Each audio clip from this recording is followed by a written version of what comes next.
अस्सलाम वालेकुम dear students, I am doctor Ejaz Abbasi और आप देख रहे हैं माई स्केप बायोलॉजी।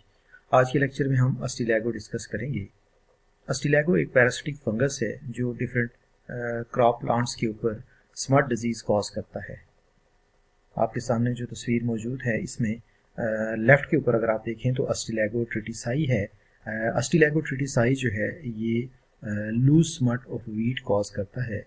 इसको लूज स्मट इसलिए कहते हैं क्योंकि इसमें जो स्पोर्स हैं वो एक्सपोज्ड होते हैं, वो कवर्ड नहीं होते। सो इस तरह की जो है वो ब्लैक पाउडरी मैस जब नज़र आता है इन्फ्लोरेसेंस के ऊपर तो उसे हम लूज स्मट ऑफ वीट कहते हैं। जबकि ये अगर राइट साइड पे आप देखें तो ये जो है वो अस्टिलैगो मेडिस है जो कि मेज़ के अंदर जो है वो कवर्ड स्मट कॉज करता है। कवर्ड स्मट इसलिए कहते हैं क्योंकि जो स्पोर्स प्रोड्यूस होते हैं वो इस तरह की एक सिल्वरी मेम्ब्रेन के अंदर कवर्ड होते हैं। दैट्स वाई इसको हम जो है वो कवर्ड स्मट जो है वो कहते हैं। सो इस तरह की ये डिजीज़ जो है वो कॉज करता है।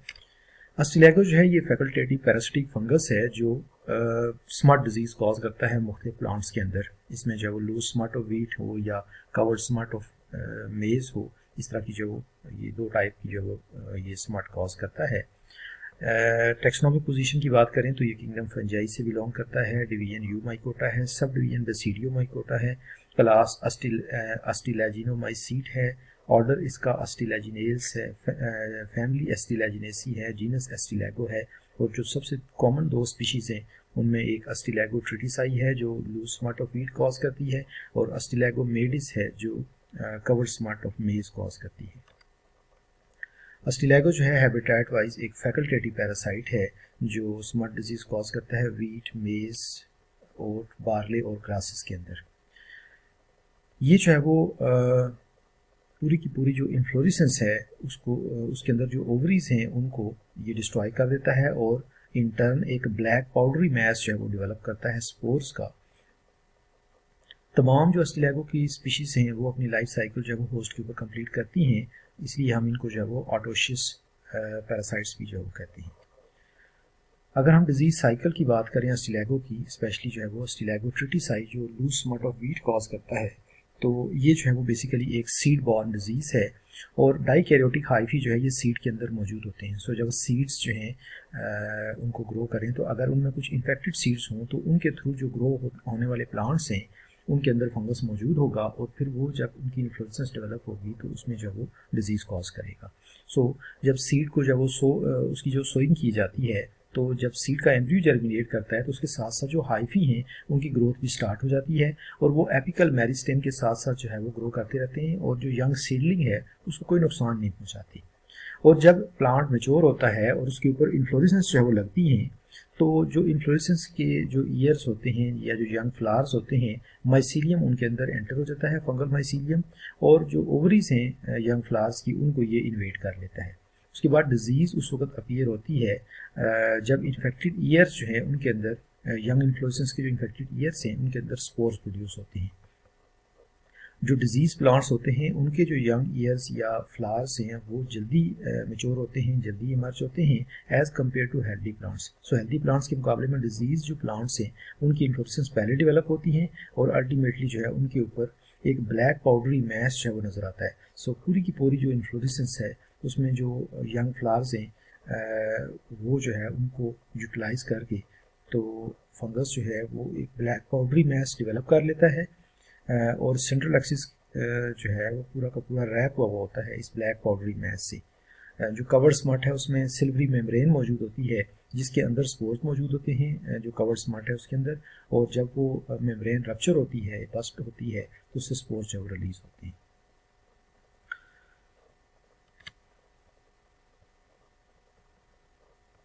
जो फंगल हाइफी हैं उनकी जो सेल्स हैं वो जिलेटिनाइज्ड होते हैं, उनकी जो मेम्ब्रेन्स हैं वो आउटर वो जिलेटिनाइज होती हैं और क्लोरोप्लास्ट जो है उसके अराउंड एक थिक वॉल मौजूद होती है और इस तरह से फिर जो है वो जो फंगल हाइफल सेल्स हैं वो अपने आप को एक स्पोर में ट्रांसफॉर्म कर देते हैं। क्योंकि बहुत ज़्यादा स्पोर्स प्रोड्यूस होते हैं इसलिए पूरी की पूरी इन्फ्लोरेसेंस जो है वो एक ब्लैक पाउडरी मैस से जो है वो रैप हो जाती है, कवर हो जाती है। इन स्पोर्स को हम क्लेमाइडोस्पोर या टिल्यूडोस्पोर्स कहते हैं। हर एक क्लेमाइडोस्पोर जो है वो एक यूनिसेलर यानी सिंगल सेल जो है वो स्ट्रक्चर है और उसमें दो न्यूक्लियाई मौजूद होते हैं। दो न्यूक्लियाई इसलिए मौजूद होते हैं कि उसमें जो है वो जो कैरियोगेमी है न्यूक्लियाई की आपस में फ्यूजन है वो भी नहीं हुई होती एंड जो स्पोर की वॉल है वो दो लेयर से बनी होती है। इनर लेयर को हम इंटाइन कहते हैं जो कि थिन होती है, जबकि आउटर लेयर को एक्सोस्पोरियम या एक्साइन कहते हैं जो कि थिक होती है और उसके ऊपर एक खूबसूरत जो है वो लाइनिंग पैटर्न मौजूद होता है या ऑर्नामेंटेशन होती है। स्पोर विंग के थ्रू डिस्पर्स होते हैं और जो है वो इंसेक्ट्स के थ्रू भी समटाइम डिस्पर्स होते हैं, और जब किसी यंग ईयर के ऊपर या यंग फ्लावर के ऊपर हेल्दी इन्फ्लोरेसेंस में जाके लैंड करते हैं तो उनमें जर्मिनेशन स्टार्ट हो जाती है। सो ये जो है वो डिजीज साइकिल है। ये एक इन्फेक्टेड सीड है और इस सीड के अंदर जो है वो जो डाइकैरियोटिक हाइफी हैं वो ऑलरेडी मौजूद हैं। जब इन सीड्स की सोइंग की जाती है और सीड जर्मिनेट करते हैं तो इनके साथ साथ फंगल हाइफी जो हैं वो भी जर्मिनेट करते हैं। सो इस तरह से जो है वो सेल्स के साथ साथ जो मेरिस्टेमेटिक सेल्स होते हैं उनके साथ साथ फंगल हाइफी भी जो है वो अंदर मौजूद होते हैं इंट्रासेलुलरली। उसके बाद जब प्लांट जो है वो मैच्योर होता है और उसके ऊपर इन्फ्लोरेसेंस जो है वो डेवलप होती है तो डेवलपिंग इन्फ्लोरेसेंस के जो यंग फ्लावर्स हैं उनके अंदर ये हाइफी मौजूद होते हैं और ये ओवरीज को इन्वेट कर लेते हैं। जब ये ओवरीज को इन्वेट कर लेते हैं इस तरह से तो ओवरीज को जो है वो ये बिल्कुल कंज्यूम कर लेते हैं, जितनी भी उसके अंदर रिजर्व फूड होती है कंज्यूम करके, तो इस तरह के जो है वो स्पोर्स में ये कन्वर्ट हो जाते हैं। ये जो स्पोर्स हैं इन स्पोर्स को हम कहते हैं क्लेमाइडोस्पोर और टिल्यूटोस्पोर्स। और ये जो क्लेमाइडोस्पोर या टिल्यूटोस्पोर्स हैं ये फिर एक इन्फेक्टेड इन्फ्लोरेसेंस से जो है वो मूव करके तो दूसरी जो यंग इन्फ्लोरेसेंस है उनके ऊपर जो है वो जाके दोबारा से जर्मिनेट करते हैं और फिर उन इन्फ्लोरेसेंस को भी इसी तरह से जो है वो एक ब्लैक पाउडरी मैस से जो भर देते हैं। अल्टीमेटली जब सीज़न एंड होता है तो ये जो स्पोर्स हैं ये सीड्स के अंदर जो है वो यंग जो सीड डेवलपिंग सीड्स होते हैं उनके सरफेस पे जाके ग्रो करते हैं और इस तरह से जो है वो डाइकैरियोटिक हाइफी डेवलप करते हैं जो सीड के अंदर जो वो एंटर हो जाते हैं और सीड के अंदर डॉर्मेंट फॉर्म में मौजूद रहते हैं। और जब नेक्स्ट सीज़न में ये सीड इन्फेक्टेड सीड्स जो है वो उनकी सोइंग की जाती है तो उनके साथ साथ हाइफी भी दोबारा से जो है ग्रो करना शुरू कर देते हैं। सो इस तरह से ये फंगस जो है वो टिल्यूटोस्पोर्स या क्लेमाइडोस्पोर्स के थ्रू जो है वो प्रोपिगेट करता है और ये जो है वो इसका डिजीज लाइफ साइकिल है।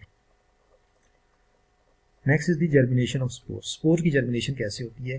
जो टिल्यूटोस्पोर्स हैं ये कोई रेस्टिंग स्पोर्स नहीं होते। ये क्या करते हैं कि यंग इन्फ्लोरेसेंस के ऊपर जो है लैंड करते हैं और ये फ़ौरन से जर्मिनेट करते हैं न्यू ईयर्स के अंदर। ये जो डिजीज़ है ये मॉडरेट टेम्परेचर के ऊपर काफ़ी ज़्यादा फैलती है और 20 से 30 डिग्री सेल्सियस इसके लिए ऑप्टिमम टेम्परेचर है। जर्मिनेशन से फ़ौरन पहले दोनों जो न्यूक्लाई हैं वो आपस में फ्यूज़ कर जाते हैं और उसके रिजल्ट में डिप्लॉइड ज़ाइगोटिक न्यूक्लियस या सिंक कैरियन डेवलप होता है। ज़ाइगोटिक न्यूक्लियस जो है ये डिवाइड करता है मियोसिस के थ्रू और इससे जो है शॉर्ट जर्म ट्यूब या प्रोमाइसीलियम डेवलप होता है। इसको हम एपीबैसिडियम या मेटाबैसिडियम भी जो है कहते हैं। 4 हैप्लॉइड न्यूक्लियाई जो हैं ये माइग्रेट हो जाते हैं प्रोमाइसीलियम के अंदर और इसको हम प्राइमरी माइसीलियम कहते हैं। ये जो प्राइमरी माइसीलियम या प्रोमाइसीलियम होता है इसके अंदर जो है वो 4 सेल्स जो है वो इस्टेब्लिश हो जाते हैं और इसके अंदर सेपल फॉर्मेशन होती है। सो ये जो है वो सेप्टेट जो है वो प्रोमाइसीलियम कहलाता है। इस स्टेज के ऊपर जो सेग्रीगेशन होती है sexual segregation of sexual stage जो है वो आती है और जो 4 न्यूक्लियाई हैं उन 4 में से 2 जो हैं वो एक टाइप के होते हैं और 2 दूसरी टाइप के। जो 2 पहली टाइप के हैं उनको हम प्लस कह लेते हैं और जो दूसरी टाइप के हैं उनको हम माइनस स्ट्रैंड कह लेते हैं। अस्टिलैगोट्रिटिसाई जो है इसमें प्रोमाइसीलियम जर्मिनेट करता है और डायरेक्टली हाइफा जो प्रोड्यूस कर देता है। हाइफा जो है ये आपस में कंजुगेट करते हैं और इस तरह से जो वो डाइकैरियोटिक सेल्स डेवलप हो जाते हैं। कोई भी माइनस और प्लस टाइप सेल्स जो है वो आपस में फ्यूज़ करते हैं और इस तरह से जो है वो प्लाज्मोगेमी के रिजल्ट में डाइकैरियोटिक सेल्स डेवलप हो जाते हैं। बेसिडियस स्पोर यहाँ पे प्रोड्यूस नहीं होते और ये जो डिप्लोफेजिक माइसीलियम है ये ओवरीज को डायरेक्टली इन्फेक्ट करता है और एम्ब्रियो को जो है वो इन्वेट कर लेता है। ये जो डाइकैरियोटिक है एम्ब्रियो के अंदर एंटर होने के बाद माइसीलियम डॉर्मेंट हो जाता है और ये एम्ब्रियो को डैमेज नहीं करता और जो इन्फेक्टेड सीड है ये उसी तरह से हेल्दी नज़र आता है। और फिर जब नेक्स्ट सीजन में इसको जब वो दोबारा इसकी सोइंग की जाती है तो सीड की जर्मिनेशन के साथ साथ जो फंगल हाइफी है वो भी ग्रो करना शुरू कर देता है। So here is the teleutospore. ये जो है वो बाइन्यूक्लिएटेड है और जो है वो ये पहले जो है वो इसमें किलियोगेमी होती है जर्मिनेशन से फ़ौरन पहले और इस तरह से इसमें ज़ाइगोटिक न्यूक्लियस डेवलप हो जाता है। फिर इसमें मियोसिस होती है और मियोसिस के रिजल्ट में जो है वो 4 हैप्लॉइड न्यूक्लियाई डेवलप होते हैं जो कि एक जो है वो जर्म ट्यूब डेवलप करते हैं लाइक दिस। और फिर ये जो जर्म ट्यूब है कुछ स्पीशीज़ के अंदर ये जो है वो बेसिडियस स्पोर्स डेवलप कर लेती है और कुछ में डायरेक्टली जो है वो इससे हाइफा डेवलप हो जाते हैं। अगर बेसिडियो स्पोर्स जो है इससे डेवलप हों तो ये बेसिडियो स्पोर फिर जो है वो जर्मिनेट करते हैं और फिर उसके बाद इनमें डाई कैरियोटाइजेशन होती है क्लैम प्रोडक्शन के थ्रू, और ये जो है वो एक किस्म की प्लाज्मोगेमी है। और इसके बाद फिर जो है वो कैरियोगेमी तब होती है जब ये स्पोर जर्मिनेट करने लगता है, यहाँ पे कैरियोगेमी होती है। सो इस तरह से जो है ये अपना लाइफ साइकिल कैरी ऑन करता है। जो स्मट है ये 2 टाइप की होती है और ये क्रॉप प्लांट्स के ऊपर जो है वो ये डिजीज़ कॉज होती है और ग्रेट इकोनॉमिक लॉसेस कॉज करती है। इसको हम 2 टाइप्स में डिवाइड कर लेते हैं, लूज स्मट और कवर्ड स्मट। लूज स्मट वो टाइप है जिसमें स्पोर्स जो हैं वो डायरेक्टली एक्सपोज होते हैं और किसी मेम्ब्रेन से कवर्ड नहीं होते, जैसे लूज स्मट ऑफ वीट है, ओट है, एट्सेट्रा। जबकि कवर्ड स्मट जो है जैसे मेज के अंदर होती है, जिसमें स्पोर्स जो है they are covered by membranous structure और ये डायरेक्टली डिसिमिनेट या डिस्पर्स नहीं हो सकती। ये तभी डिस्पर्स होंगे जब जो है वो ग्रेन की वाल जो है या आउटर जो सिल्वरी मेम्ब्रेन है वो रप्चर होगी। Covered smut of sugarcane and barley are the common examples. Next is the control of smut. हम स्मट को कैसे कंट्रोल कर सकते हैं? स्मट को कंट्रोल करने के लिए मुख्तलिफ मेथड यूज होते हैं, उनमें सबसे जो इंपॉर्टेंट वन है दैट इज कॉल्ड रोगिंग।